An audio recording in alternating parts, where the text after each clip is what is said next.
GareGoji.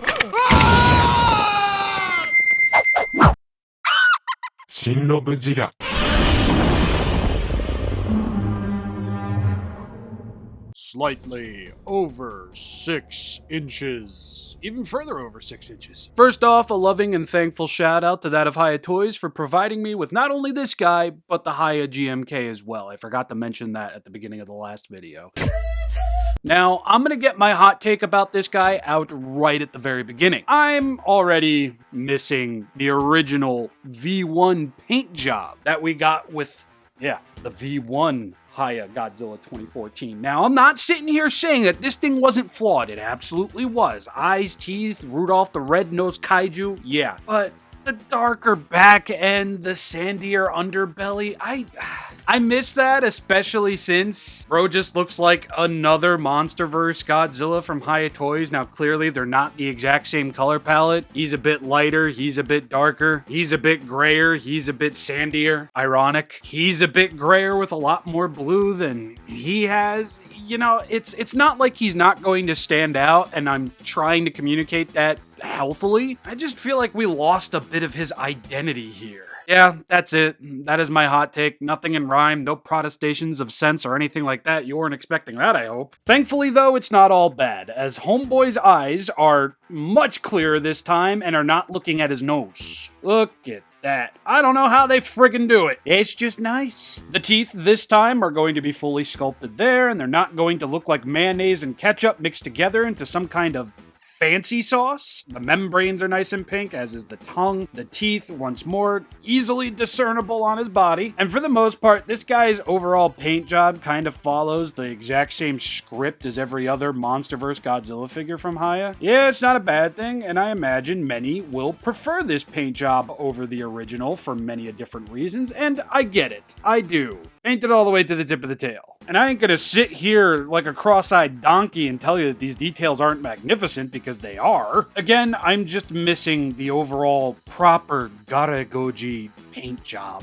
Yeah, the outfit ain't bad, and I'm in no way saying that this is a weak paint job. It's just preference, if I haven't made that clear enough. I'm not sure why these dorsal fins are so brownish tan, though. Oh, might have been an imbalance somewhere in the factory. It's good for what it is, and I imagine people who've been waiting for a screen-accurate heat ray Godzilla 2014 figure are going to be exceptionally happy with this guy. Accessory-wise, we are going to get an alternate head where he is lacking any and all teeth. It makes sense, of course, but it just looks a bit funny. In fact, this actually looks like an affixed jaw version of the figure we got this time last year or a bit earlier. Props though, the eyes are properly applied, they're looking great, and detail-wise, this guy ain't nothing to snuff your nose at. We're going to get an included pair of fists, which look like Godzilla fists. And then we've got the heat ray piece, which I think is an all-new piece. It's going to be super blue, ultra blue even, top-tier album, and it's going to be translucent. It looks cool, it looks awesome. Okay, sizes. Shokugan, modern day movie, magazine exclusive OG movie, premium limited king, HG, YOLO Prime, SHMA, Hiya 14, Hiya Mom, Hiya Re. There's been a lot of talks and other things about whether this is a resized 2021 head. They look mostly the same now that I have it in hand, but clearly this is altered from this, because here is the new 2014 head. Here is the old 2014 joint. It is much too big for his little back head hole. And it's not just a heat intolerance issue thing. It's actually a smaller hole that this guy can't really fit on. And you can actually see the differences in joints over here, and this little nubbage over here does cause the head to sometimes fall off while you're articulating it. A little bit more so for me because the connection right here is just so friggin' tight. Yeah, even that head can't. Oh, Jesus. Yeah, I think I get my point across. The heat ray head can't fit on the original figure either, so everything, save for no, I think even the fists are different, will not be able to fit on the original figure just because of this new designing and tooling choice that Hiya made. I'm not exactly mad about it, but, you know, I just had to state it. But the heads are not the only tooling thing that Hiya fixed here. As with the original figure, we had some pretty short ball joints in his forearms to go into his hands and wrists. With this gentleman, however, they're going to be a bit longer. And I stress a bit. Look at those centimeter reaches right there, dog. Again, it's a small change, but it's a welcome one. It definitely makes getting the alternate hands-on a hell of a lot easier, and I have a feeling for those of you who had a copy whose hands fell off a lot on the original, that might be mitigated here. The only other upgrade I was able to spot between the two is actually going to be in the ankles. At least, I think. The pivot on the original 2014 wasn't exactly a strong suit. However, we've got much more of a deeper, freer pivot on this new figure over here. So, whether that's an update or just a happy accident, it's something that I have to report. Oh yeah, heat ray head.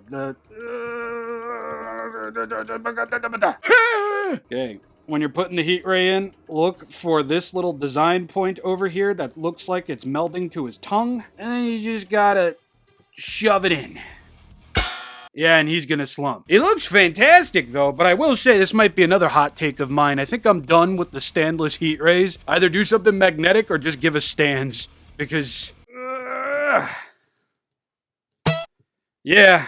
The mouth can open and close. This is as far as I can get the head to go up and down. Side to side over here. The arms can move up and angle about at the shoulder over here. Full swivel at the shoulder blades. Full swivel at the bicep over here. Full bend at the elbow. Would recommend heating this up though. It's a bit tight.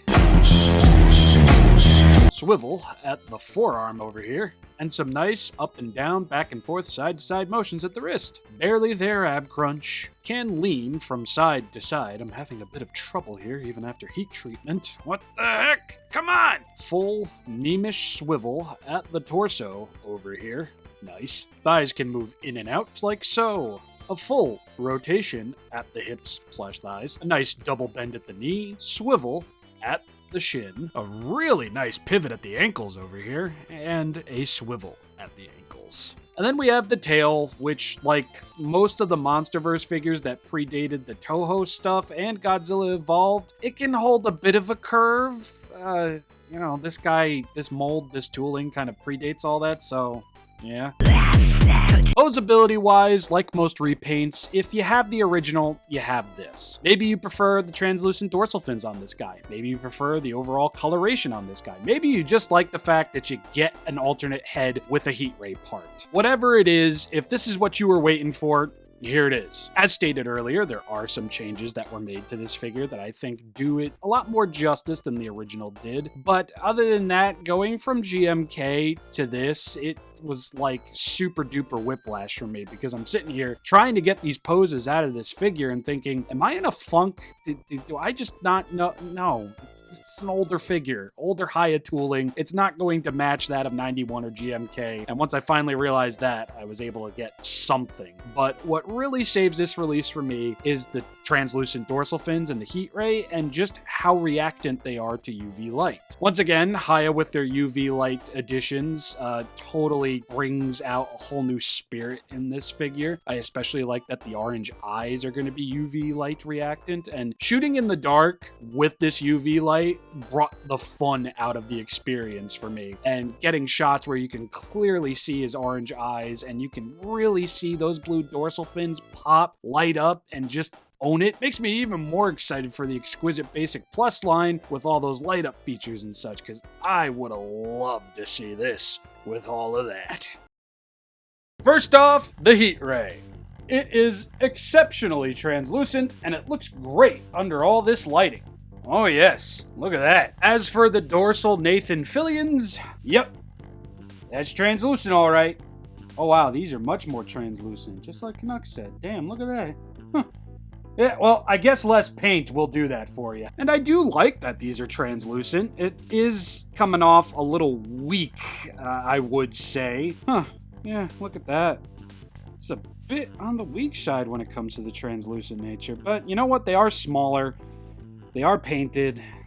Listen, fam, I don't want anybody to think that I'm trying to, like, communicate that this is a bad figure, because it most certainly is not, but yeah, it's just, I don't know. Is the thing. Not a bad figure, it just really didn't wow me, I guess I could say. But I will see you all next week, where I have no idea what I'm going to be talking about. There's too much stuff shipping out right now, so I'll see you when I see you next week. Peace.